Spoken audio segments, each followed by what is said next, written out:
queríamos hacer una charla que es una de las charlas más importantes por el momento en que está pasando el colegio, o el gremio en general, ¿verdad? No solo el colegio. Es el hecho de que siempre a los biólogos nos ven como agresores del ambiente.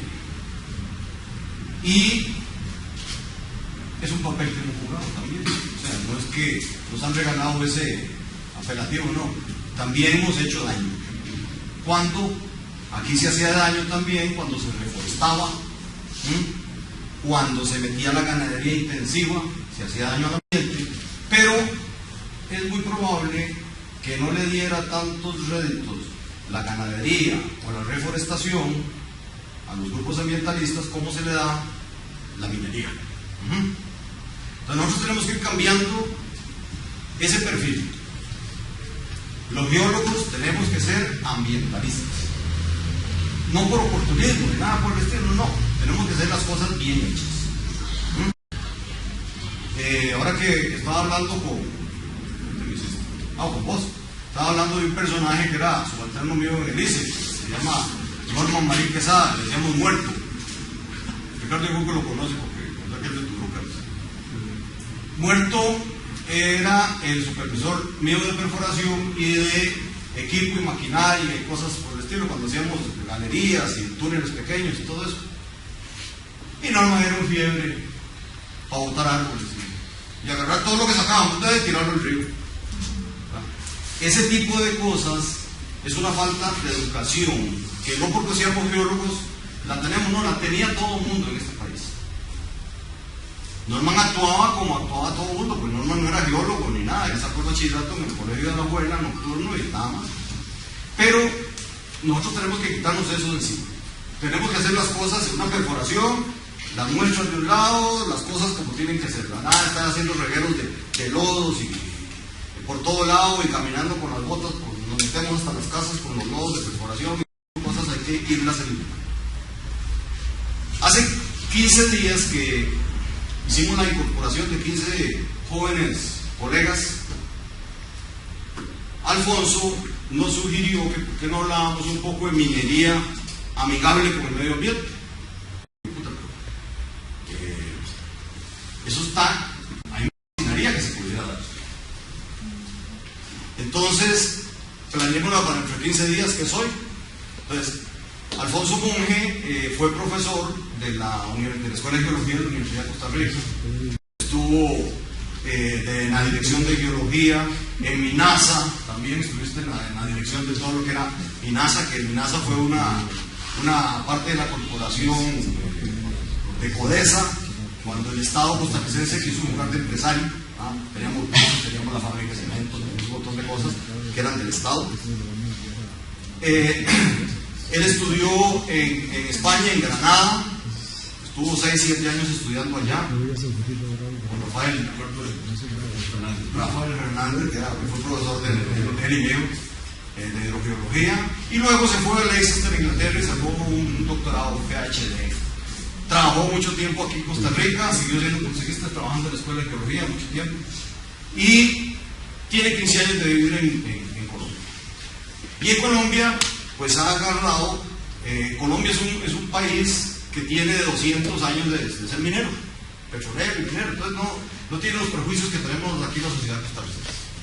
Entonces yo quería presentarles pues a Alfonso Monge, para que Alfonso nos enseñe lo que es la minería ecológica, unos casos particulares que tenemos en Australia y en Nueva Zelanda. Entonces lo dejo. Gracias. Sí, no, me da mucho gusto estar por acá compartiendo con ustedes. Les agradezco mucho su presencia acá y obviamente la acogida de parte de la Junta Directiva, del señor presidente, del señor director ejecutivo, y muy contento de poder estar en unas instalaciones del colegio cuando en los años de 1973 dábamos la batalla en la Asamblea Legislativa todas las tardes a ir a hacer lobby para que nos aprobaran la ley del colegio. Se liaba la batalla, íbamos a hablar con los diputados, antes del plenario, a ver si nos pasaban la famosa ley, hasta que lo logramos pasar y empezamos pues con la primera junta directiva. Yo tuve pues el privilegio de ser parte de la primera junta directiva del Colegio de Geólogos en calidad de vocal, y luego ya fui ascendiendo, pasé a secretario, después a vicepresidente y hasta presidente. Lo único que me faltó ser mensajero del colegio, pero lo hice muchas veces sin ser mensajero, lo tuve que hacer. Y con luchas y tuvimos que librar en muchas ocasiones para ir posicionando la profesión, ganándonos espacios que estaban muy disputados con los ingenieros civiles, con mucha gente que se metía al campo geológico, aprovechando pues que no había ahí un verdadero colegio de geólogos ni muchos profesionales, éramos muy pocos en los años 70 cuando empezamos con la idea de conformar el colegio de geólogos. Entonces se dieron luchas muy duras, se fue ganando posicionamiento, y pues hoy tenemos la dicha y el orgullo de tener unas instalaciones tan bonitas como estas y de gente tan motivada como ustedes, y yo creo que eso augura un gran futuro para la profesión y para todos ustedes. En esta pelea yo creo que la más dura que se ha librado es esta, la pelea con la minería, porque se dio en los años 80 la gran fusión, ¿verdad?, de la ideología, no digamos comunista, sino nacionalista, que querían que el Estado fuera el actor principal en la exploración y el desarrollo de los recursos naturales no renovables, junto con esa ola fuerte ambientalista que era más que todo conservacionista antes que gestora ambiental. Entonces, tuvimos en 1981 y 82 cantidad de mesas redondas en diferentes instituciones, porque se estaba discutiendo el nuevo proyecto de ley de minería, y se tenía uno que oír cosas apocalípticas. Una mesa redonda en la Facultad de Ingeniería, que yo participé como manerista en 1982, y uno de los contrarios a la minería, un gran ambientalista, pues, muy fundamentalista diría yo, se dejó decir que si en Talamanca se desarrollaba un yacimiento de cobre, se iban a destruir todos los corales del Caribe. No sabíamos de dónde había sacado la información ese hombre, cómo la sostenía, pero eso en un gremio universitario, pues obviamente siempre, cuando hemos sido universitarios, todos hemos sido pues izquierdistas y ambientalistas acérrimos, ¿no? Porque dicen que el que tiene esa edad no lo es, no tiene corazón, pero el que lo sigue siendo a los 30 no tiene cabeza. Pero bueno, así es la cosa, ¿no? La cuestión es que desgraciadamente esa gente que nos dijo que los corales del Caribe se iban a destruir si se abría una mina de cobre en Talamanca, no lograron defender los corales, y sin abrir una mina de cobre, hoy esos corales se redujeron al 30% de lo que había en 1980. Esa es la tristeza, ¿no? Es la pena. Entonces uno dice, ¿cuál era la intención y el amor ambientalista? Cuando que no protegieron realmente los corales, que era la gran pelea que ellos daban para que no se hiciera una mina de cobre en Talamanca. Y además, el Código de Minería de 1982 fue el primero en tener establecer la obligatoriedad de hacer estudio de impacto ambiental para la actividad minera. Muy bien, ¿no? Todos pasamos por eso, lo entendimos, perfectamente lo aceptamos, fuimos los primeros en hacer estudio de impacto ambiental y de constituir la comisión de evaluación de estudio de impacto ambiental aquí. Yo formé parte de esa comisión de parte del gobierno y empezamos a echar a andar. El problema era que había una miopía, porque la minería no era el problema ambiental del país.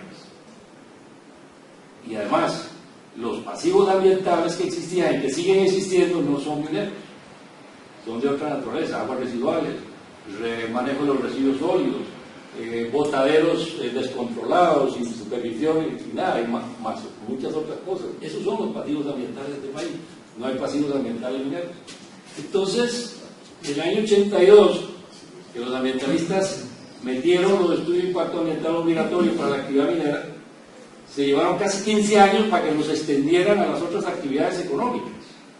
Entonces dijeron, bueno, ¿cuál era el interés de ponerle esa calanca a la minería cuando que no era la responsable de los impactos ambientales ni de los pasivos ambientales que se habían generado? Eran otras actividades económicas y se llevaron 15 años para exigirles a las otras actividades económicas los estudios de impacto ambiental. Entonces, como ven, esa pincelada muy rápida nos pone un poquito en ese campo de batalla que hemos tenido que librar aquí en Costa Rica, los hemos tenido que librar a nivel latinoamericano cuando conformamos el Organismo Latinoamericano de Minería en 1984 en Lima, y tuvimos cantidad de sesiones en diferentes partes de América Latina enfrentando esa problemática, convenciéndonos a nosotros mismos de llegar a una especie de términos con, obviamente, el mundo ambiental y ecológico. Pero se dio y se fue ganando en muchas partes. Entonces, pasamos desde el informe Brundtland, que creó el desarrollo sostenible, el concepto de desarrollo sostenible, al desarrollo responsable, desarrollo minero responsable o minería responsable, y últimamente nos hemos encargado de tratar de posicionar el término minería ecológica. Es un término acuñado muy recientemente, que la mayoría de gente dice, bueno, pero ¿qué es esa vaina? Minería ecológica, eso suena como decir, no sé, gasolina con leche, ¿no? Hay una mezcla perfecta que vamos a ver que efectivamente se puede hacer. Y ir posicionando en la mente de los políticos, de los definidores de políticas de desarrollo, el concepto de la minería ecológica, es decir, una minería amigable con el ambiente, responsable, sostenible, porque sus términos de responsabilidad y de sostenibilidad ya se han maniado mucho, ¿no? Hasta incluso yo he estado en discusiones en donde se dice que en América Latina, hablando del desarrollo sostenible, que América Latina lo único que ha sido sostenible es el subdesarrollo. Claro, a todo el mundo le dice, pero sí, tiene que admitirlo. Y el subdesarrollo ha sido sostenible ya por 500 años, ¿no? Entonces, como que la sostenibilidad está precisamente en tener el subdesarrollo, no en el desarrollo. Pero bueno, en esa trajinada por el mundo, pues a mí me ha tocado ir reuniendo cositas, en trabajos, en viajes, en fin, que me ha permitido reunir un poquito de ejemplos y de apreciaciones que vamos a ver acá, que nos ayuda, creo yo, a ir configurando, perfilando este concepto de minería ecológica, para que ojalá sea después un término vox populi, en donde la gente diga, sí, hay minería ecológica, perfecta, perfectamente compatible con el ambiente. De hecho, el término, esa simbiosis, esa amigabilidad, esa simbiosis, es decir, concepto uniforme de minería y ecología en un sentido amalgamado. Y obviamente, estos tres componentes son los que gobiernan esta actividad. La montaña con sus recursos minerales, el ambiente y obviamente la actividad económica que tiene que generar dinero. La minería es una actividad económica como cualquier otra, como la agricultura, la ganadería, cuyo objetivo al final es generar algún tipo de riqueza para que los inversionistas recuperen su inversión, tengan un dinero, y además los estados, los gobiernos, tengan lo que le llaman el government intake, o sea, un ingreso al gobierno que les permita recursos para financiar otros aspectos del desarrollo, ¿no? Vivienda popular, bancas de desarrollo, en fin. Entonces estos tres elementos pues, son indivisibles, ¿no? Y son básicamente la piedra angular de todo este concepto de minería ecológica. Entonces, vamos a abusar de la paciencia de ustedes, de la confianza, porque muchos tienen un poco contextualizado el tema, pero habrá otros que no. Vamos a cubrir una introducción rápida sobre la importancia de los minerales, el ambiente y el impacto ambiental de la actividad minera. Luego veremos instrumentos y normativas para la gestión ambiental y social en minería.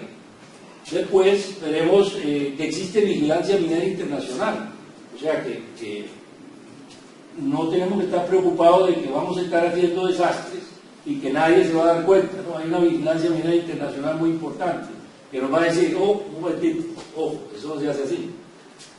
Después veremos algo muy importante, que es el agua en general, pero sobre todo el agua en la minería, que ha sido estigmatizado de una manera extraordinaria.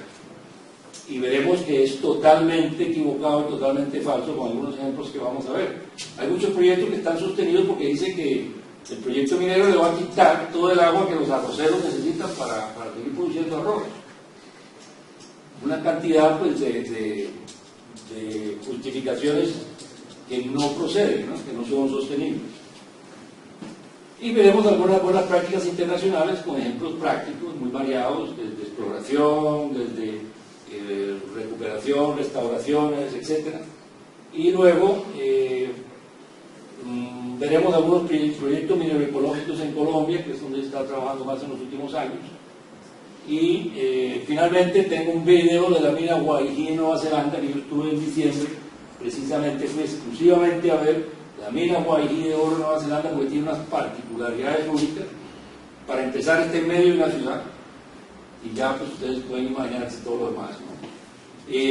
Nueva Zelanda es un país que Inglaterra lo llamó su finca, porque ahí se producía todos los productos agrícolas que necesitaba Inglaterra en la época del Imperio Británico. Y además ya van a ver que tienen particularidades muy parecidas a las nuestras, condiciones muy, muy similares, y sin embargo una minería muy, muy desarrollada. Entonces, en ese contexto empezamos con, muy rápidamente, la dependencia nuestra a través del tiempo de los minerales, ¿no? Para que las civilizaciones que hemos establecido, que hemos reconocido, nos muestren esa dependencia, esa interrelación o el por qué esas civilizaciones se dieron, sobre todo basados en la utilización de los recursos minerales o los recursos naturales no renovables. Y vamos a poner algunos ejemplos. Aquí está pues, uno de los más antiguos de la dinastía Ming, con los soldados terracota, con la famosa muralla de los chinos, todos materiales biológicos, piedras, amalgazas, totalmente geológica, de recursos minerales industriales.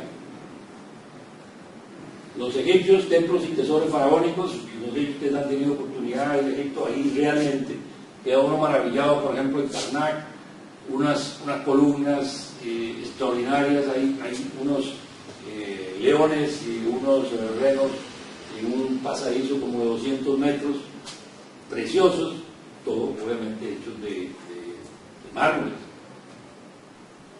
Los romanos fueron unos grandes mineros de cobre y oro, o sea, toda la península ibérica tiene cantidad de minas desarrolladas por los romanos, e incluso una mina de oro en el norte de España, se llama Las Médulas, todavía va uno a ver y ve las actividades de explotación minera que hicieron los romanos ahí. Y hubo ciudades como Mérida, la Mérida española, que era más grande en la época del Imperio Romano que la que es ahora, por los anfiteatros que tenía con una capacidad más grande que lo que tiene la población actual. Explotaron el cobre en la península ibérica e incluso desarrollaron unas innovaciones extraordinarias que las minas, los túneles los drenaban con el tornillo de Arquímedes, ese tornillo sin fin. Entonces lo llenaban con boquetas de agua y ese tornillo subía y bajaba, el tornillo sin fin, y de ahí arriba tenían unos esclavos quitando el agua y así drenaban los túneles de la mina de cobre en la península ibérica. Obviamente las tribus precolombinas con la tumbaga y la plata fueron grandes metalurgistas que nos dieron pues, cosas tan bellas como lo que está en el Museo del Oro en Bogotá, el Museo del Oro en Perú, el Museo del Oro aquí también, que son algo extraordinario, unas filigranas, unas mezclas de metales de tal manera que le podía permitir unas filigranas de la elaboración más extraordinaria. Y los conquistadores ya sabemos que su sed por el oro y la plata, el dorado famoso, pues lo llevó a hacer la atrocidad más grande que conocemos de la historia, de Atahualpa Yupanqui, que lo capturaron y le dijeron que si llenaba la habitación donde estaba de oro, pues lo liberaba. Mandó a traer todo el oro para llenarla, la llenó y siempre lo mataron, lo descuartizaron en una plaza. La revolución industrial con el acero, que es la mezcla del hierro con el carbón y todas las variedades de acero, el tungsteno, el manganeso, etc. La revolución industrial realmente fue lo que sentó las bases del desarrollo que tenemos hoy en día, ¿no? Por haber descubierto el acero con todas sus variedades. Los tractores, los grandes, la maquinaria pesada que podía hacer grandes obras, únicamente tenían que ser construidas y hechas a base de acero. El aluminio tiene algo muy particular. El aluminio no se sabía cómo sacarlo antes que se descubriera el proceso Bayer, que lo sacaba de la bauxita. Antes lo sacaban de minas de minerales y rocas de aluminio silicatadas, pero era muy costoso el proyecto. De tal manera que es muy famosa la historia de que a Napoleón lo coronaron con una corona de aluminio, no de oro. ¿Por qué? Porque era carísimo el aluminio en ese tiempo, el proceso Bayer no se había descubierto todavía. Obviamente, aluminio, un metal muy liviano y sumamente fuerte. Entonces la industria aeronáutica eso es lo que necesitaba, y por eso se desarrolló la industria aeronáutica. Luego, y ya entramos a lo de electrónica, los metales superconductores, que es prácticamente lo que estamos disfrutando en los últimos 20 años, 25 años, con una gran aceleración de esa industria. Malthus dijo que el crecimiento poblacional tenía una curva de crecimiento que era muy superior al crecimiento de la disponibilidad de alimentos. Si nosotros no hubiéramos descubierto los fertilizantes, sobre todo a base de fosfato, de roca fosfatada, pues se habría muerto gran cantidad de la humanidad porque no había capacidad de producir los alimentos que esta expansión de la humanidad ha tenido en los últimos años. Y finalmente, pues nuestras casas aquí, todo es minería, prácticamente todo es minería en las casas, con cemento, los agregados, el vidrio, que todo procede de alguna combinación de la explotación de recursos minerales que yo no sé en qué viviríamos si el cemento, los agregados, el vidrio no se hubieran desarrollado. No sé qué tipo de vivienda. Probablemente estaríamos en las cavernas todavía, estaríamos pintando como las pinturas rupestres, ¿no?, de Altamira en España, ahí estaríamos todavía pintando búfalos y todo eso, ¿no? Estaríamos viviendo en cavernas. Bueno, entonces la necesidad y la demanda de minerales. Bueno, para ir ya metiéndolos en el ambiente que estamos ya, que empezamos ayer con la inauguración del Mundial, pues si ustedes se imaginan cuál es esta ciudad. ¿Ah? ¿Cuál es esta ciudad? Río de Janeiro, sí, una de las ciudades más bellas del mundo, en realidad lo es. Pero que si no hubiera minería, lo que tenía el Cerro Pan de Azúcar, estos cerros, la playa, que es muy bonita, y más, nada más. Todo lo demás es minería, todo esto es minería, todo, hasta los barquitos que están ahí es minería. Entonces, si no hubiera minería, pues estaríamos viendo estos cerros pelados, el agua y la playa, nada más. Y unas cuantas casuchas por ahí. Entonces, eso es el concepto de la dependencia nuestra de la minería y de los recursos minerales. Y yo me imagino que ustedes han visto esto, ¿no?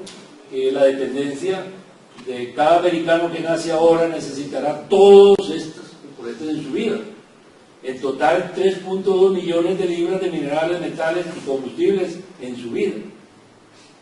¿Y qué necesita? Gas natural, cemento, petróleo, piedra, arena, grava, sal, arcillas, cobre, oro, carbón, fosfatos, aluminio, plomo, hierro.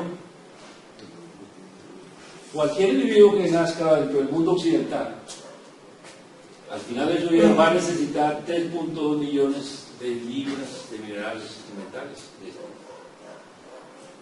Una dependencia total, absoluta, incuestionable, ¿no? Y yo no sé quién puede vivir sin celular ahora, ¿no? Este celular, el celular estándar, tiene en un amplificador arsénico, tiene galio, los circuitos tiene oro, cobre, paladio, plata, platino, tungsteno, todo puramente mineral, totalmente. Entonces, vamos a ver un poquito de todas estas cosas, cómo es en realidad esa dependencia. Cuando examinamos las tendencias globales de la demanda de metales de 2005 a 2010, vemos que van de 2.8, 6, 4, 5 hasta 5.6. Es decir, en 5 años, 2005 a 2010, la demanda anual en esto, aluminio, cobre, níquel, zinc, plomo, fue del 5.6, o sea, del 8 al 5.6, al doble. En 5 años la demanda se duplicó. Excepto el plomo, que muestra unas tasas de crecimiento, de disminución, como la ven acá, de 7 a 1.8, que es el único, precisamente por los problemas tóxicos del plomo, pero sobre todo por la sustitución que tiene con baterías de litio, sobre todo. El litio ha ido sustituyendo casi prácticamente al plomo en esa. Pero vemos que si tomamos un promedio del 2010, que del 2010 estamos esperando lo del 2010 al 2015 para comparar los 10 años completos, pero que ya las cifras que se tienen andan por ahí, 6, 7, 8% recientemente. Esos crecimientos promedios representan casi el triple del crecimiento de la economía mundial. El promedio del PIB, el Producto Interno Bruto del mundo, crece alrededor de 3.5 en promedio. Obviamente por los extremos como China, que crece al 7 y estuvo creciendo al 9 y al 10%, casos insólitos. Otros como los europeos, que incluso han mostrado decrecimiento del PIB, pero en promedio se andan en el 3, 3.5, que son prácticamente la tercera parte del crecimiento de las demandas de minerales industriales y de metales. Ahora bien, echamos ya un poquito de materia sobre los proyectos mineros. Son proyectos con una particularidad muy grande, y es que obviamente tenemos que partir de rocas que tengan un contenido mineral explotable económicamente. Sobre eso hay que tener un grupo de personas debidamente capacitadas, bien preparadas, para que con un recurso económico requerido, bueno, puedan desarrollar el proyecto minero. En esa secuencia. Pero esta otra secuencia es ahora mucho más clara, ¿no? Está el proyecto y la permisología. Esto es las licencias ambientales, las licencias sociales, para poder después buscar el recurso financiero y desarrollar el proyecto minero. Pero esto es básicamente el concepto de la estructura de un proyecto minero, con esa particularidad. Y hablamos muy rápido del ambiente, o sea, no existe el medio ambiente, existe el ambiente, constituido por medio físico, medio biótico y medio antrópico. Y alguien por ahí decía que sí había medio ambiente, porque el que tenemos el medio ambiente y el otro medio ya lo habíamos destruido. Tiene razón. Pero en realidad es el ambiente con sus tres medios principales. Esos medios son los que se afectan en un proyecto minero. El medio físico, los componentes claros, el paisaje, la topografía de los suelos, las aguas superficiales, las aguas subterráneas, el aire y el ruido. Todos estos componentes en un proyecto minero, o en la mayoría de los proyectos de desarrollo económico, se afectan de una forma u otra. El medio biótico, con su bosque primario, cuando haya, ¿no? Bosque intervenido, vegetación plantada, fauna mayor autóctona, fauna mayor alóctona o migrante, y la microfauna. También, de diversa manera, cualquier proyecto minero afecta estos componentes, los impactos. Y en el medio antrópico, obviamente, la población infantil, la población económicamente activa, que es la que desarrolla el proyecto minero, y la población adulta mayor, que está ahí viviendo sus últimos años, y obviamente todos ellos conforman comunidades esos componentes, que le llaman las partes interesadas, constituyen el medio antrópico, que igualmente todo proyecto minero afecta de una manera u otra cualquiera de estos componentes del medio antrópico. Ahora bien, ya admitimos de plano que al igual que cualquier actividad económica, la actividad minera impacta la misma.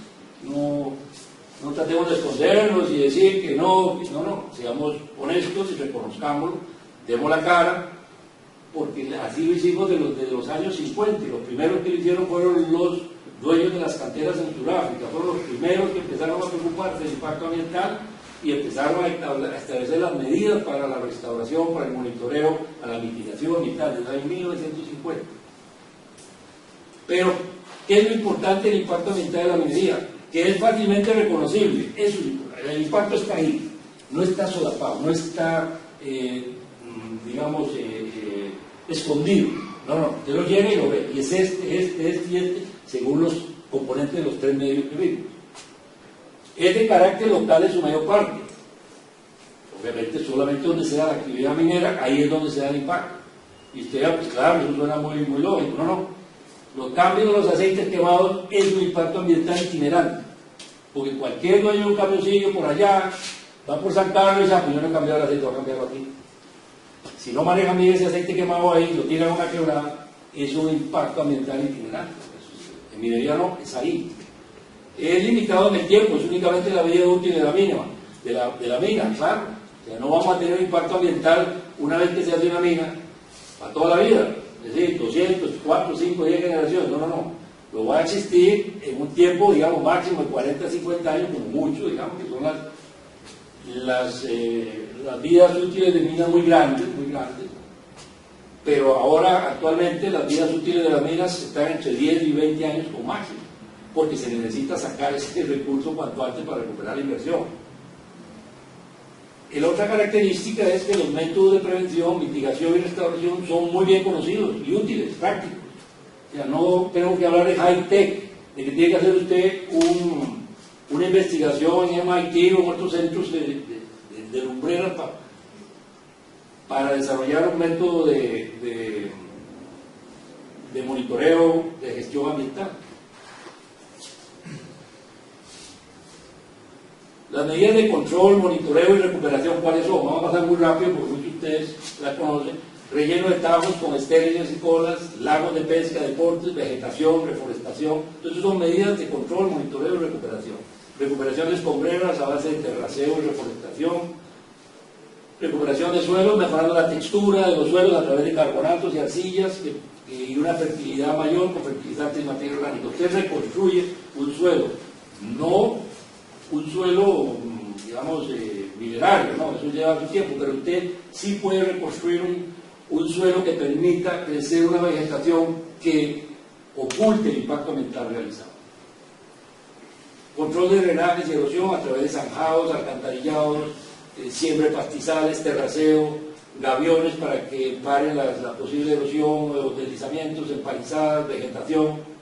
Todo eso es muy sencillo, todo eso se aplica en los procesos de medidas, ¿no? De control, monitoreo y mitigación. Hay más, ¿no? Por ejemplo,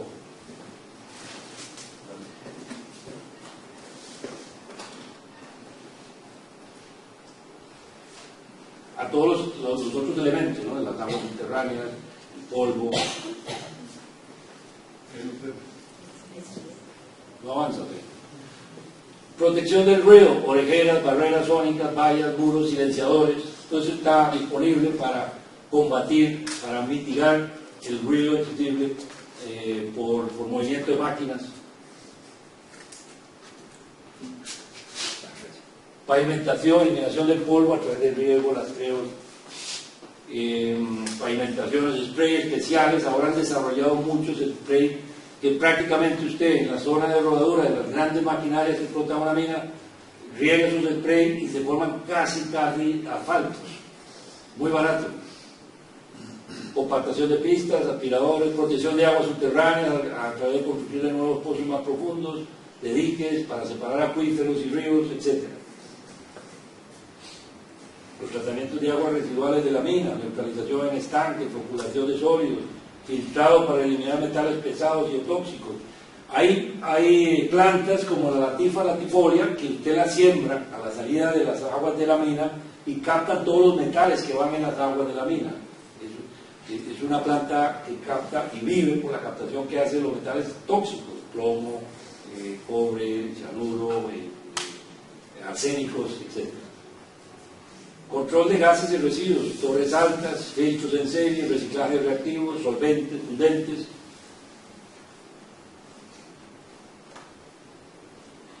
Ahora bien, si bien la parte ambiental es muy importante, en realidad en la minería lo que hay que hacer una gestión integral, se llama, que observa muchos componentes de la actividad minera.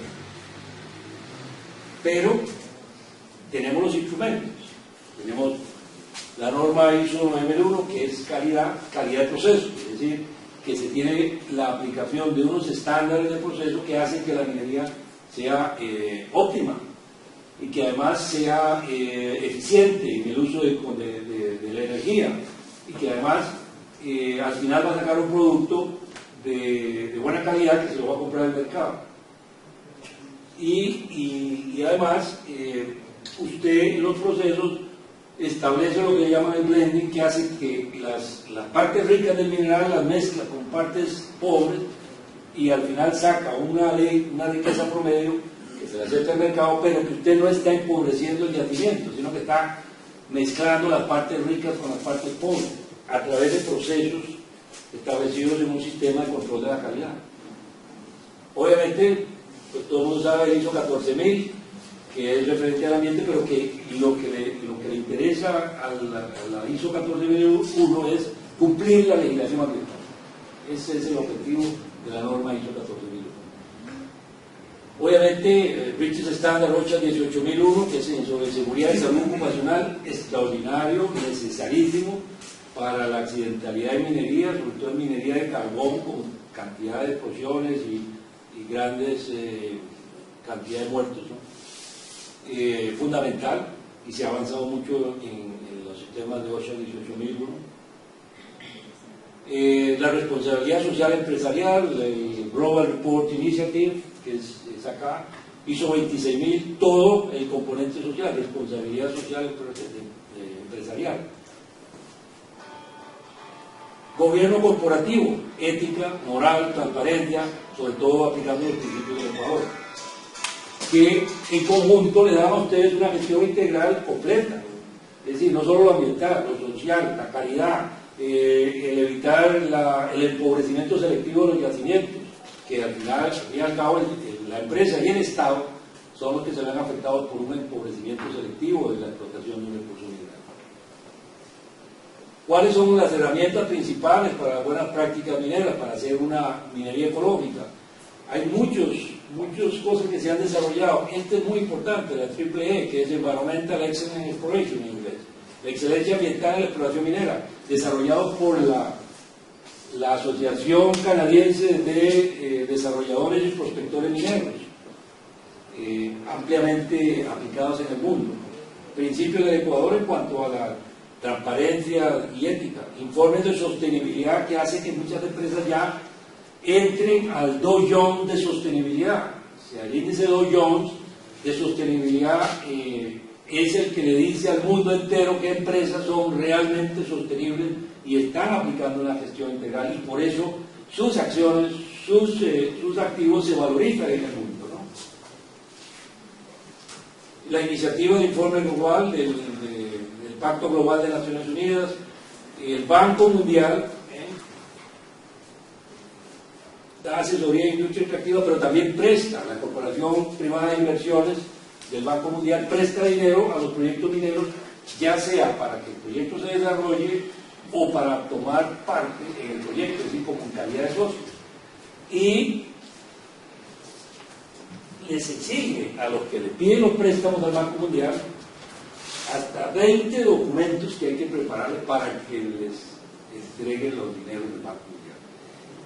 Nosotros hemos estado trabajando últimamente para una empresa minera que pidió un préstamo como de $5 millones, y preparando todos estos documentos. Son 20 que hay que prepararlos en inglés, desde la guía o protocolos para la información a las comunidades, plan de manejo de recursos humanos, plan de inducciones a las partes interesadas, manual de quejas y reclamos. Hay una normativa ya que norma todo el proceso de quejas y reclamos que las partes interesadas le hacen a la mina, al proyecto minero. Tipos de acuerdos para la acción de conservación ambiental, esquema de la consulta previa a las comunidades, manual de salud ocupacional, etcétera, etcétera. Inventario de la biodiversidad de cada una de las áreas del proyecto. 20. Hemos estado preparando esos 20 documentos. Una locura. Pero eso es lo que va a garantizar una minería ecológica. La vigilancia internacional que les decía, no estamos solos, no es que podamos hacer desmanes y nadie nos va a decir, oh, un momentico, ¿qué están haciendo ustedes ahí? No, no. Ya hay estas Mining Watch, Rights in Actions, Amazon Watch, Red de la Huella Hídrica y el famoso Greenpeace. Yo creo que ustedes todos han oído hablar de Greenpeace. Ellos se meten en todo y en todo el mundo. Y entramos al capítulo del agua en la minería para tratar de desmitificar un poco el que dice que la minería ocupa mucha agua y que además deja sin agua a todos los demás sectores económicos. En la minería el agua se usa pues, desde los campamentos de exploración, la perforación exploratoria, la evaluación de aluviones, la lixiviación in situ, los procesos hidrometalúrgicos, el control del polo vial, agua potable permanente para toda la gente que esté ahí. Está claro. No podemos decir, no, nosotros no necesitamos el agua. No, sí. Desde que usted hace la exploración, usted va a tener dependencia del agua. Entonces, igual, en el impacto ambiental, reconozcamos esa dependencia, esa necesidad del agua. Ahora, ¿cómo se gestiona el agua en la minería? Primero, los estudios hidrogeológicos de la línea de base. Hay que hacer todos los balances hídricos, las cuencas, evaluación de las cuencas, análisis y manejo de las cuencas, caracterización del agua superficial y subterránea, cementación de pozos exploratorios, modelación de acuíferos, monitoreo integral del agua, aguas residuales y vertimentos. Todo esto tiene regulaciones especiales. Usted tiene que pedir permisos para manejo de las aguas y para el uso de aguas y para los vertimentos, tanto en la exploración como en la explotación. O sea, no es que usted llegue y se coge un río cualquiera y coge el agua ahí y empieza a perforar y lo que gastó, no. Tiene total y completa regulación a cosas tan sencillas como tomar agua de un río y una quebrada para perforar. ¿Cuáles son las competencias con los otros sectores? Obviamente la agricultura, la ganadería, el turismo, el consumo humano, la agroindustria, la industria, la avicultura, la porcicultura, todos estos sectores productivos obviamente compiten con la minería por el agua, es lógico. Lo que sí vamos a ver es que es mucho más relevante el agua para todos estos sectores que para la minería. Y lo vamos a ver ahora. El consumo de agua, en el caso del Perú es un país minero clásico, ¿no? El consumo de agua a nivel nacional por sectores: el pecuario, el minero, el industrial, el poblacional y el agrícola. Ahí ya, en un país minero como Perú, digo, bueno, ya es la primera llamada de atención. ¿Cómo es posible que un país minero como el Perú, que actualmente tiene 200 proyectos mineros en el pipeline, tenga esta distribución de consumo del agua por sectores?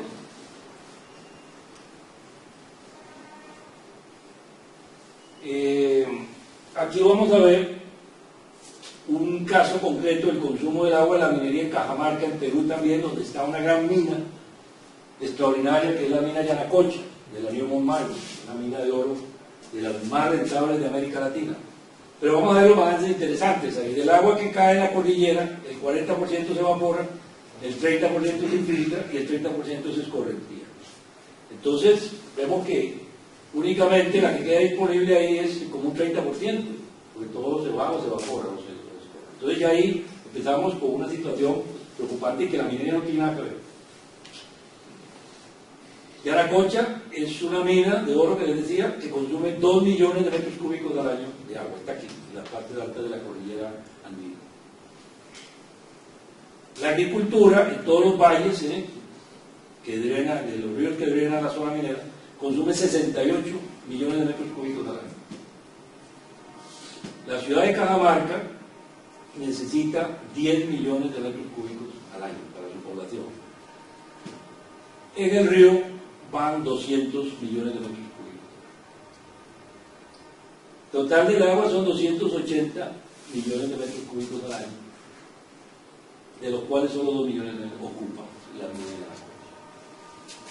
de la mina más importante, la más importante de América. Y ahí está, todo producto obviamente de la lluvia, y ahí es la fuente principal, y de ahí se hace esta distribución en donde lo primero que nos llama la atención es que no, que la minería no le está quitando el agua a ningún sector, y que además los demás sectores consumen más, y que solamente por no manejar bien el agua, 200 millones de metros cúbicos se van al río. Eso es muy importante, porque la estigmatización que ha tenido el agua en la minería es pavorosa. Pero aquí están ejemplos claros, concretos. Pero podemos ir más allá. La mina Candelaria en Chile administra los recursos hídricos de tal manera que se recicle el 85% del agua, del consumo total del agua. O sea, aún en minas que necesitan menos del 1% del agua que se recicle el 87%. O sea, aún así hay responsabilidad para manejar el recurso hídrico.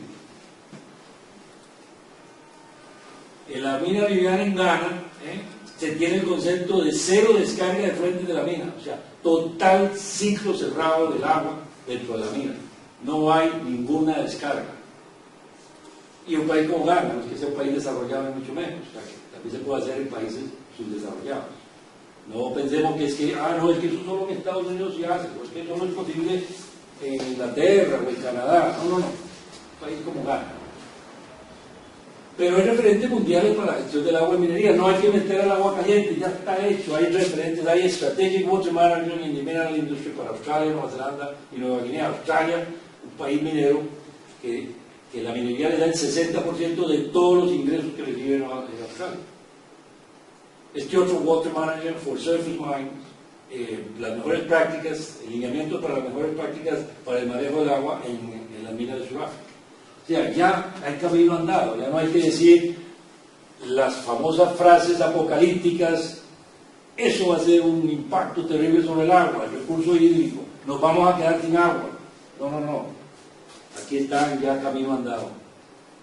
Vamos a ver algunos ejemplos de minería ecológica para avanzar un poco más y entrar más rápido en el Cerro de Maimón en República Dominicana. ¿Por qué escogí este? Porque el Cerro de Maimón en República Dominicana era el prototipo de lo que podía haber sido la mina Cruzitas. Exactamente igual las condiciones, el ambiente, el hábitat, la ecología, todo. Luego veremos el proyecto Carayás en el Amazonas del Brasil, un santuario intocable para la mayoría de los ambientalistas. Veremos que sí se puede hacer. Valdez Creek en Canadá, que dejó el terreno mejor que como estaba antes de la mina. Vemos algunos casos de responsabilidad ambiental en perforación en Colombia, y luego veremos algunos ejemplos de Nueva Zelanda y Australia, sobre todo la mina Waihi, y sobre todo aspectos de cómo quedan los territorios o los pueblos mineros una vez que la actividad minera termina, que es otro paradigma y otro talón de Aquiles que se le han querido infringir a la minería, que cuando termine ese proyecto minero, un desastre, nadie tiene trabajo, se cayó todo. No, vamos a ver unos ejemplos muy bonitos sobre el postminero. Bueno, decía que en República Dominicana este proyecto de Maimón tiene prospección aérea, que no tiene ningún impacto, muestras de suelo con auger manuales, máquinas de sondeo portátiles de capacidad hasta 300 metros en diámetro NQ, portátiles, no hay que abrir caminos, no hay que meter tractores para que meta la máquina, los hombres los llevan, y veamos aquí, llevando la máquina de perforación, impacto mínimo. Aquí está el yacimiento de sulfuros masivos, que en la parte no oxidada están los sulfuros masivos, pero en la parte oxidada está oro y plata, principalmente en Mungosa, ¿no? Eso es más o menos. Esta es la vista noreste del Tajo Mamón, explotación a cielo abierto. Vean ustedes el hábitat, digamos, puede ser cualquier lugar, y esto era cualquier parte de la zona de Cruzitas, donde supuestamente anidaban la lapa verde, ¿no? Bueno. Lo interesante es que aquí hay dos plantas de tratamiento, una planta que trata los sulfuros y otra planta que trata los óxidos para extraer el oro y sobre todo concentrados de oro y cobre en los dos procesos. Oro y cobre son. Oro y cobre, sí. Aquí están las escombreras en proceso de rehabilitación ya, todo el avance de las escombreras, es decir, todos los materiales estériles que han sido tirados ahí, la vegetación natural alrededor, luego las plantas de cómo se ha restaurado el bosque y canales de desviación del agua del proyecto para mejorar digamos, la hidrología de la zona y viveros para hacer toda la reforestación. Las aguas residuales, las aguas utilizadas sirven para tener peces que sirven para los empleados de la mina. De ahí toman el pescado. Debidamente controlados los elementos tóxicos y de aquí toman el pescado para los empleados de la mina. Aguas residuales, aguas ya del proceso total. Acciones comunitarias extraordinarias, ¿no? Esa responsabilidad social empresarial que es otro talón de Aquiles o algo, un estigma que le han dicho a los proyectos mineros. No, eso es un desastre socialmente, lo que va a traer es prostitución y alcoholismo. No. Ejemplos claros en un país como República Dominicana con un gran potencial y un desarrollo turístico y ecoturístico como el nuestro. Ahí se pueden hacer las cosas bien, programas sociales, reconstrucción de escuelas, cuarteles de la policía, aulas y equipos de computadoras, asfaltado las carreteras, cursos de entrenamiento en contabilidad, albañilería, invernaderos, horticultura, colaboración en el ambulatorio médico, colaboración en la construcción del salón comunal, toda una responsabilidad social empresarial clara con la comunidad. Y de República Dominicana nos vamos al Amazonas. El Amazonas, el santuario intocable para los ambientalistas mundiales, tiene este proyecto Carayás, en el Tajo, Igarapé, en Bahía, Igarapé, Bahía, en Carayás, explotación de oro a cielo abierto, pero también se explota bauxita, se explota manganeso y hierro también. Todo el bosque primario del selva amazónico. Este es el complejo residencial construido en ese proyecto Carayás para 7.000 personas vinculadas a la explotación minera en el medio del Amazonas. Vean ustedes qué planificación urbana más extraordinaria, todas las casitas debidamente ubicadas, con todas sus jardinerías, con sus campos de juego, sus piscinas y todo, que se lo desearían las favelas del río. Ese es un proyecto minero que le ofrece calidad de vida a la gente, muchísimo mejor que lo que el Estado brasileño le ha podido dar a los habitantes de las favelas del río. Pero algo de lo más importante que tiene el proyecto Carayás es que rescató especies en vías de extinción. Creó un jardín zoológico y botánico para rescatar todas aquellas especies que estaban en vías de extinción. ¿Y cómo lo conocieron? Muy fácil. Empezaron a hablar con los indígenas de la zona y le dijeron, bueno, este pajarito, no, ese pajarito ya hay muy poco de eso. Sí, vamos a ponerlo, vamos a crearlo en cautiverio, lo vamos a reproducir en cautiverio y después lo soltamos. Tal planta, ya casi no hay nada de esa planta, vamos a cogerla, la vamos a cultivar y a reproducir en el laboratorio para después repoblar ese ambiente. Y de Brasil nos vamos a Canadá, de una explotación muy curiosa, hecha por una empresa de Quebec que se llamaba Cambior, ahora se llama Ayambol. Esta era una explotación de un glaciar, un oro glacial. Es como el equivalente al oro que se explotó en la península de Osa, pero en vez de glaciares, ríos. Aquí son glaciares. Durante los trabajos de restauración, cuando ya empezó a restaurar los trabajos, así parecía. Que ya se ve un poquito de restauración, un poquito de agua y tal. Y en la próxima vemos cómo quedó el sitio después. Este sitio ecológicamente es mejor que como estaba antes de que la mina se diera. Y después de la restauración el costo total fueron $2 millones. Tampoco fue una locura, es decir, se nos fue toda la plata en la restauración ambiental. No, se pudo hacer. Aquí ya hay muchos campos y cabañas y todo lo han desarrollado en pesca extraordinaria, y va la gente ahí a pasar fines de semana pesca y en un ambiente muy frío. Ya toda esta vegetación creció todo alrededor y es un sitio extraordinario fruto de eso. Que le dio el premio del gobernador de Alaska y de la Oficina de Manejo del Territorio por la Outstanding Reclamation, o sea, una restauración ambiental extraordinaria. Le dieron el premio a la mejor restauración ambiental. Ahora nos vamos a Colombia a la perforación, en un proyecto de exploración. Y lo que llama la atención son estas máquinas que tienen un motor teledirigido, que usted lleva toda esa tubería para la perforación, teledirigido sin necesidad de meter un tractor adelante que vaya viendo y rompiendo y apeando palos. Automáticamente las orugas de estas van subiendo toda la maquinaria, toda la tubería de perforación al sitio que usted le cubre cualquier montaña, por más alta que sea. Por lo cual es un equipo nuevo, muy reciente, de Duralight, que usted lo mete por cualquier parte, por cualquier terreno, por cualquier bosque, y el impacto ambiental es cero, porque él mismo se va dirigiendo. Obviamente, la explotación, la plataforma de perforación, pues tiene todas las condiciones, las carpas, las protecciones para orejeras, uniformes, cascos, todo lo que es protección, todos los químicos y combustibles debidamente separados en una carpa especial aparte, de tal manera que no hay posibilidad de contaminación. Y el agua de la perforación ya se recicla. Ustedes saben que una perforación, sobre todo diamantina, usted necesita agua. Esa agua, muchas se queda en el terreno, pero muchas se recuperan. Y esa la pasa a través de estos procesos y al final ya tiene usted agua, que los lodos los ha decantado acá y ya esta agua la puede mandar nuevamente a la máquina de perforación. Y obviamente, los residuos sólidos del sitio de perforación hay que bajarlos periódicamente para tener una disposición adecuada de esos residuos, los plásticos, los residuos orgánicos, todo. No entra nada ahí, hay que bajarlos en mula.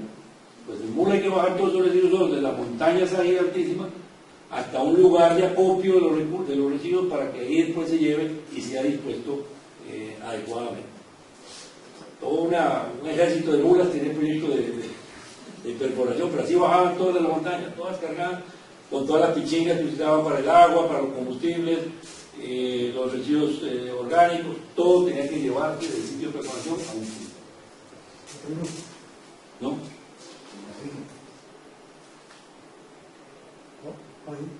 Y ahora nos vamos a Nueva Zelanda.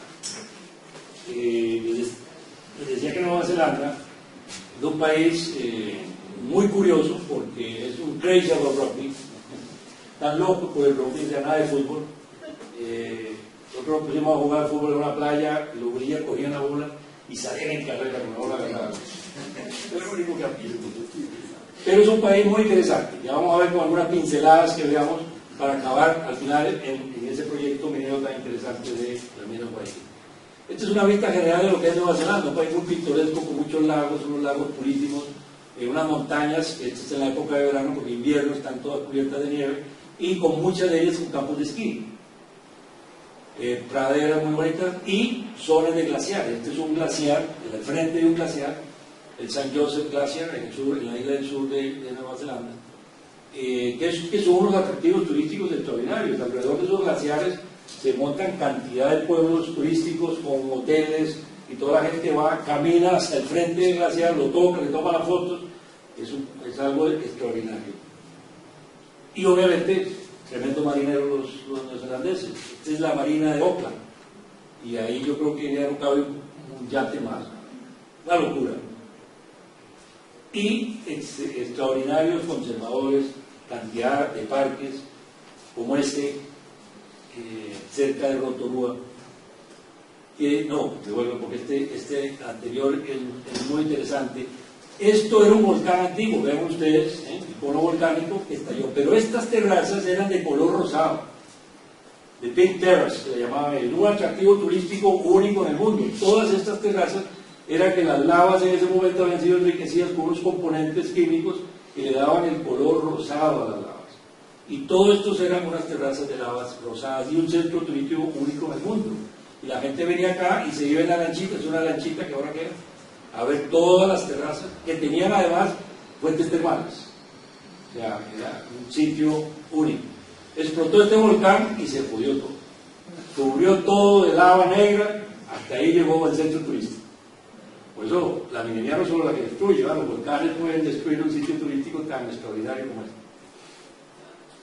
Obviamente ustedes saben que Nueva Zelanda es un paraíso en geotermia, en fuentes termales, y a propósito del presente me dijo Marcelo y me dijo Juan. Lindo, el Rotorua es un campo geotérmico precioso, ¿no? Y ahí tienen también las plantas geotérmicas del primer mundo en parques nacionales. O sea, cualquiera que no quiere explotar la geotermia en los parques nacionales de acá puede ir allá y ver cómo lo hace. Lo interesante también es la forma en que ellos distribuyen su hábitat, ¿no? Arriba en la montaña, que no se ve, son las montañas peladas donde está el hielo, donde están los campos de esquí. Luego siembran cinturones de reforestación en las pendientes intermedias, y las pendientes ya bajas es donde está la población. Población, como lo ven ustedes, muy amigable con el ambiente, nada de edificios, nada de rascacielos, en zonas turísticas como esta de Queenstown, con unas playas preciosas y unos lagos extraordinarios. Ese concepto de montaña, de cinturón reforestado, de la parte urbana a la par de la playa y el lago, unos conceptos muy ecológicos de gran determinación de lo que es el país. Obviamente esa preocupación ambiental se ve reflejada en muchas cosas. Esta es una finca de ovejas, la casa de la finca de ovejas. Sí, bueno, pero hacía falta, entonces sí, jardinería extraordinaria, bosque alrededor de la casa de la finca de ovejas. Y obviamente el gran show de ver pelar las ovejas, que nadie se lo puede perder. Un señor mayor ahí pelando las ovejas en esta 70 millones de ovejas tenía Nueva Zelanda hace 10 años, ahora bajó a 35. ¿Por qué? Porque la cambió por renos, por la carne de renos, y muchos de los terrenos los plantó en viñedos. Yo era muy borracho, claro. Vinos extraordinarios. Esto es un viñedo cerca de Queenstown. Vinos, por ejemplo, Chardonnay y Pinot Noir, extraordinarios. Y esta es una de las playas cercanas a la mina que vamos a ver. Volvete un poquito para la playa. Esta playa está a 20 minutos de la mina, que vamos a ver ahora, de la mina Guajín. Obviamente, un gran concepto ecológico, todo reforestado alrededor, la playa muy limpia, y todo alrededor de la playa está plantado de zacate, de césped. Pues yo diría que muy parecido a Costa Rica, ¿no? En ese sentido, esa preocupación por... Y ya entramos en materia. Este es un nugget, una pepita de oro encontrado en el río Arrow en enero de 1993, de 4.4 onzas. Eso, ¿cómo está la onda? 1.400, pero multipliquen por $1.400, son 5.000 y pico de dólares lo que vale esta pepita. Y el Arrow River está en el Arrow Town, el pueblo de Arrow, que es un pueblo minero que me recordó mucho a Puerto Jiménez, en su época de gran auge, cuando íbamos a Puerto Jiménez, en mi calidad de inspector de la División de Geología, a controlar las explotaciones mineras en el río Tigre y en todos esos ríos. Un pueblo minero clásico, en donde se encontraban estas actividades. Los mineritos también de la zona, debidamente del año 1880, en las partes de los túneles. Ellos se iban a explotar los túneles, pero también había aluviales con esas pepitas que vimos anteriormente. Obviamente el pueblo se mantiene pintadito, se mantiene con muchas tiendas, y además los nombres de las tiendas son muy alegóricos a la minería. The Gold Nugget Shop, ahí encuentra usted toda la cantidad de joyería de oro que usted se puede imaginar. Ven ustedes que la restauración del pueblo mantiene siempre el estilo del pueblo minero antiguo, ¿no? Pero todo Arrow Town es el pueblo que está cerca de Queenstown, y es un centro turístico ya paró, ya terminó la minería. Aquí vemos un ejemplo de cómo un pueblo minero queda después de la actividad minera limpio, bonito, restaurado y siendo un centro turístico extraordinario, con el precio del metro cuadrado más caro que cuando estaba la mina. Y este es el deporte de fin de semana de la gente que lleva a sus familias al río de Arrow Town, ¿no? Los Arrow Rivers, compra una paleta y a buscar oro. Todo el río se llena de gente, de familias, haciendo que podría ser cualquier río de estos de la península de Osa. Entonces, ahí es un ejemplo de cómo, después de terminar una explotación minera, se rehabilita un pueblo, queda mejor, es atractivo turístico e incluso se explota la cuestión minera de tipo turístico. Las familias llegan, compran una pala y se van ahí, a lo mejor cogen unos cosillas, pero es la gran aventura del fin de semana, ir a panear oro. Y entramos al corazón del oro de Nueva Zelanda, que es la mina Waihi, una mina extraordinaria, en medio de una montaña, que es lo que vamos a ver un poco y lo que veremos luego en la película. A cielo abierto, explotan leyes de 3 gramos por tonelada a cielo abierto, subterráneo, que también tiene subterráneo a 6 gramos por tonelada del tenor de cobre. Casi 200 metros, vean el hábitat, que es lo que me interesa que vean. Bosque primario, parque nacional, cinturón, reforestación, actividades agrícolas, sobre todo lecheras, y ya el borde de la mina, así lo veo. Esta conjunción en perfecta armonía, no se para ni se afecta la actividad agrícola lechera, ni la reforestación, porque esta reforestación también es explotada después.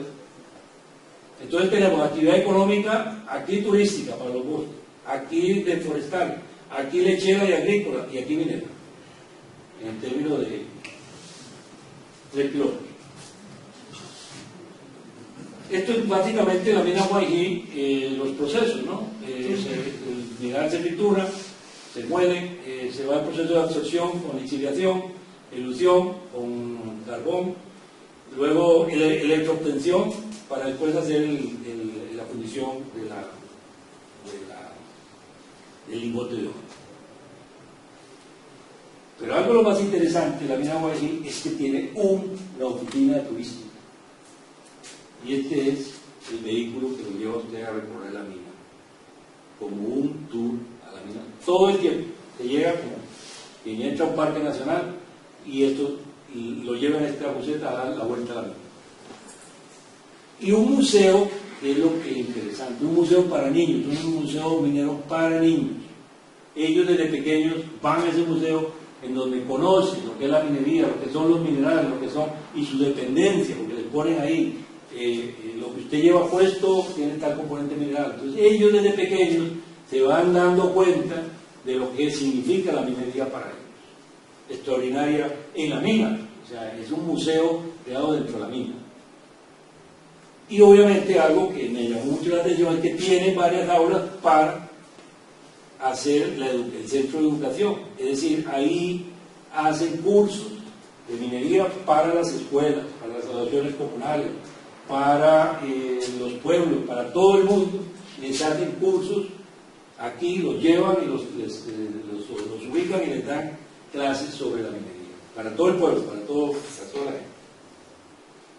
Y algo de lo más extraordinario es que aquí está la mina, se llama la mina Marta, por eso Waihi, y vean ustedes el desarrollo urbanístico de alrededor, ¿no? Tiene avenidas, pero está ahí mismo, avenidas, calles, parques, el Parque Morgan acá, las escuelas, la avenida Sedon, colegios, todo. Esto es Gilmore Reserve, una reserva.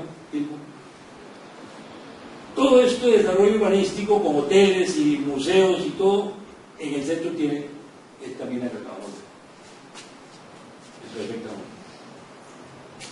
No todo es gloria la minería, usted sabe que hay que pelear mucho. Hay mucha gente que se opone a la minería subterránea en la mina.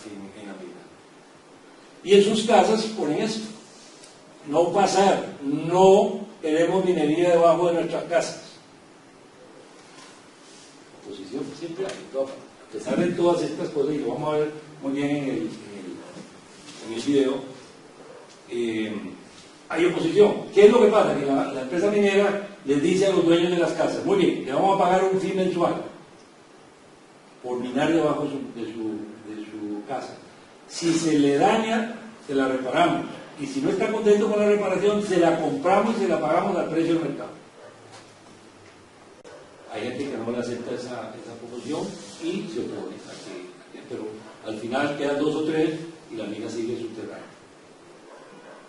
Bueno, ya ustedes seguramente se imaginan dónde vamos a estar aquí ahora, ¿no? La famosa Opera House de Sydney, ¿no?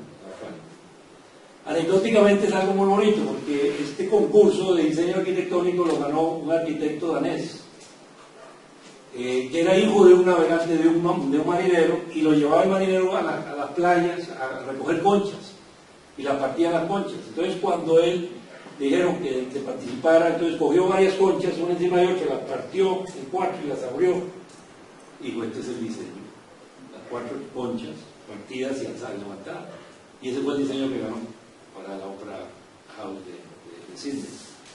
¿Qué es lo que pasa? Que le preguntaron, bueno, ¿y esto cómo se construye? ¿Cuánto cuesta? Tampoco. ¿Cuánto tiempo vamos a durar por eso? No sé.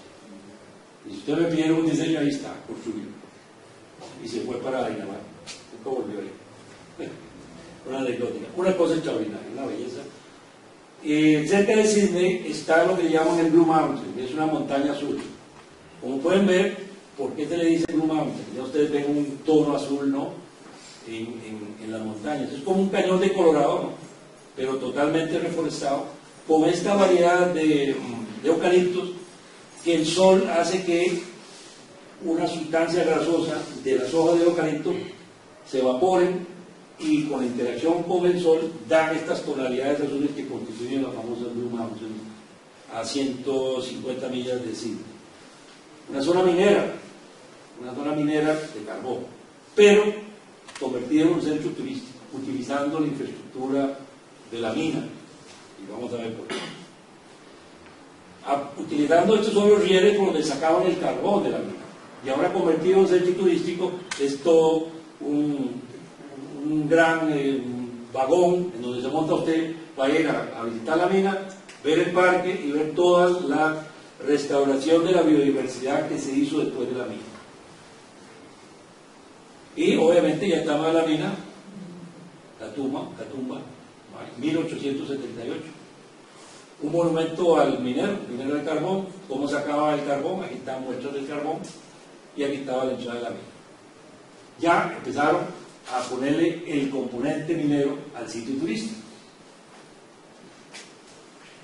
Y encuentra uno cantidad de cosas interesantes. Entonces son, en 1898, todas las cosas que ellos utilizaban en la mina, todos los implementos, desde los zapatos, las palas, los perforadores manuales, todas estas perforadoras manuales, en fin, todas las cosas en la lista y a la vez los exponen. Aquí están todos los instrumentos, todas las herramientas de los mineros de carbón a esa mina en el museo de carbón.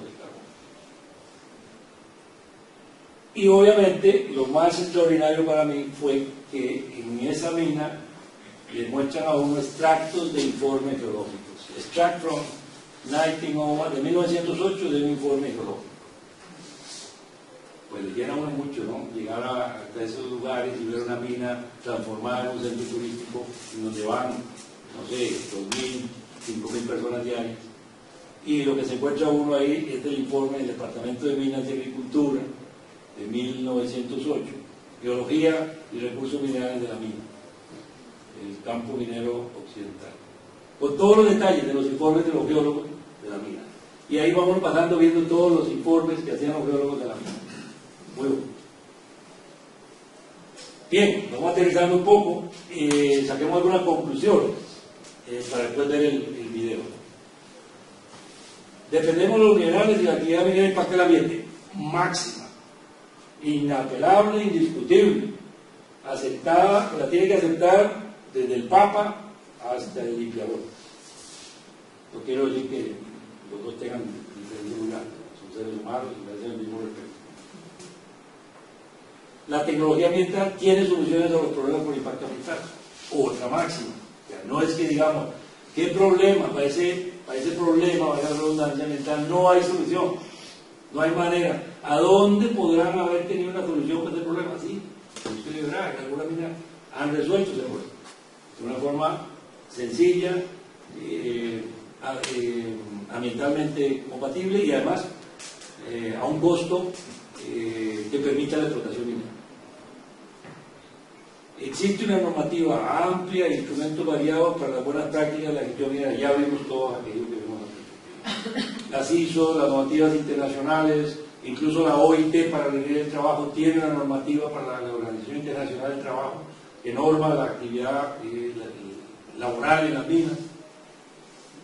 El Pacto Mundial, en fin, hay suficientes instrumentos para hacer una buena gestión, para hacer una minería ecológica. Hay vigilancia internacional para la minería responsable y el agua, ya lo vimos, ¿no? Y hay obviamente muchos ejemplos de buenas prácticas mineras y recuperaciones ambientales.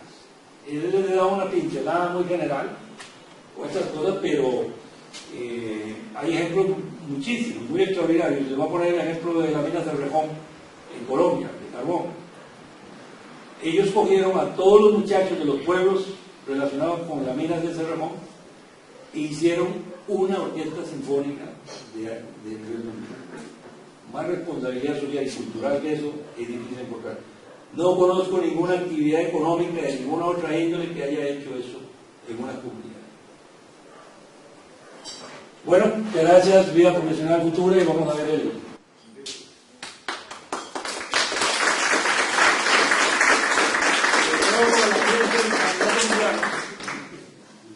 Vamos a ver una parte de la mina Guayquí. Muy rápidamente es el proceso de la mina, todo como se trae, y lo importante a lo último es la vigilancia ambiental que se da en la mina. Es en inglés, así que no tenemos problema. Es la labor geológica típica, ¿verdad? Muestreos, de tener control de la mina, las voladuras de los partes distintos, la extracción ya con grandes camiones de 200 toneladas y la sacada a las turbas, los transmisores para controlar los polvos. La maquinaria muy grande, muy pesada, muy bien controlada, muy apoyada. Eso es para oro, ¿verdad? Oro. La mina de oro epitermal. Y oro deseliminado, ¿ves? Oro deseliminado. Sí, Sí, combustible. Pero vean ustedes el entorno general, que es un entorno muy, no sé, como si estuviéramos en la falda del Bretagne al sur, algo así, ¿no?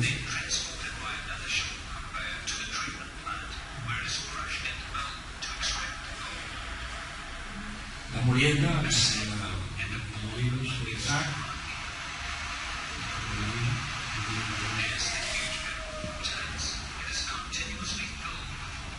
¿Cuántas bolsas por tonelada se podrían extraer ahí? Así.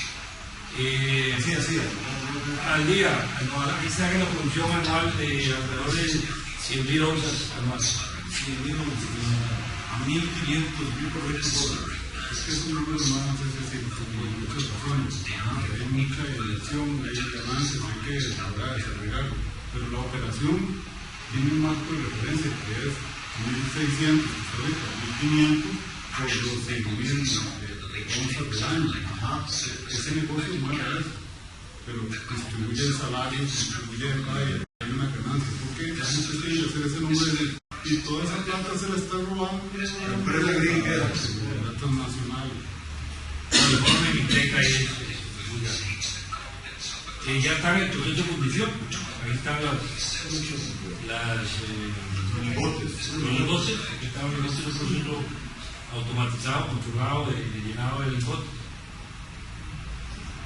Y no se manda todo por unos. Y eso se manda a Australia. En Australia tiene la refinería. Sí, correcto. ya ahí están los lotes de oro. Y aquí está un poco cómo se manejan los estériles y cómo se tratan las aguas. Aquí ya está, todo esto es recuperado, todo esto son escombreras ya recuperadas. Eso fue lo que antes era una excavación en esa zona verde. No, estos son los materiales estériles y bolas que se fueron acumulando ahí y luego se recaban. Ahí están ya toda esta zona restaurada. Estos son antiguas lagunas, depósitos de estériles y bolas. Ya tienen la actividad agrícola y ganadera obviamente restaurada. Vean, ahí está al lado, en terreno ya recuperado. Ya todo esto recuperado. No recuperado, estos son las bolas y los estériles, los depósitos de estériles ya restaurados. Y el agua, el tratamiento del agua, la purifican antes del vertimiento final al río que pasa por ahí. Lo ponen para que la luz ultravioleta destruya el cianuro. Aquí están todas las aguas utilizadas en el proceso, que ahí están siendo tratadas con cianuro, que el sol, Nueva Zelanda tiene una de las luminosidades más grandes del mundo. El sol destruye el cianuro que está en el fondo. El sol lo destruye. Le pasa a un estado de cianatos que ya no son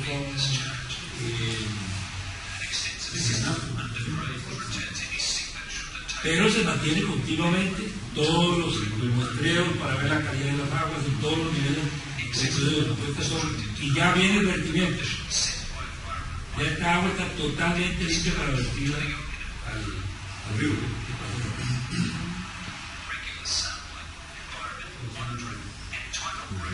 Y obviamente aquí está el monitoreo de los inspectores mineros tomando las muestras del agua, tomando los pH, lavando incluso las piedras, lavan las piedras para sacarle las posibles precipitaciones que se hayan hecho sobre las piedras. Las lavan para analizar esas precipitaciones y ver qué contenido metálico tiene. La vida acuática en los ríos permanentemente. Miden el pH, miden la velocidad del río, lo monitorean totalmente.